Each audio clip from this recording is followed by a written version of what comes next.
आज एक भिंदराज, पीला महाभिंदराज, एक फूल, एक पत्ता बता रहा हूँ। अगर उसे यूज़ करते रहेंगे, देखो वो पत्ता ये है, ये देखो अपने घरों के आजू बाजू बेशुमार रहता है। ये पीला भिंदराज तुम्हारे घरों के आजू बाजू रहता है, इसे पीला भिंदराज बोलते हैं। ये देखो, इसे बोलते हैं पीला भिंदराज।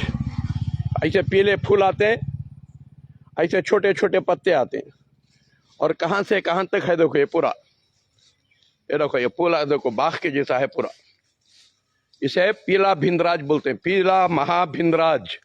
ये देखो पूरा कितना है, देखो बाग के जैसा। ये देखो पूरा कितना है, पूरा लारी भरे जाता है, पूरा लारी भरे जाता है। देखो इसे पीला भिंदराज बोलते।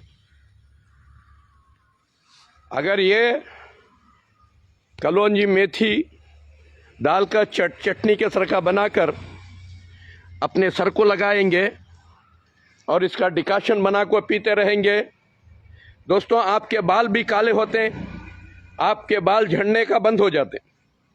और जहाँ भी सूजन है, इसे कलौंजी मेथी डालकर इसे मसाले के सर का बना के, चटनी के सर का, पेस्ट के सर का उस सूजन के ऊपर लगाओ, सूजन चली आती है।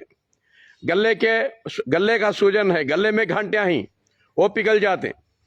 और दोस्तों शुगर है, क्यूर हो जाता है। और जो है एसिडिटी की बीमारी है, क्यूर हो आती है। गैस्ट्रिक है, क्यूर हो जाता है। मेरे दोस्तों ये अगर इस्तेमाल करते रहेंगे, जिंदगी में कैंसर भी नहीं आएगा।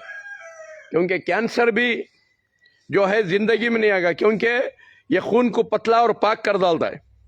खून को पतला और पाक कर दिया तो कौन सी बीमारी भी नहीं आती। दोस्तों आपके किडनियाँ लिवर हमेशा महफूज रहते हैं, आपके किडनियाँ लिवर हमेशा महफूज रहते हैं।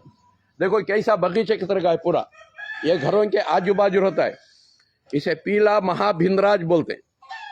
दोस्तों भाइयों, क्योंकि अल्लाह कोई चीज़ बेकार की नहीं बनाया, हर चीज़ में फ़ायदा रख दिया अल्लाह। बल्कि इंसान जानना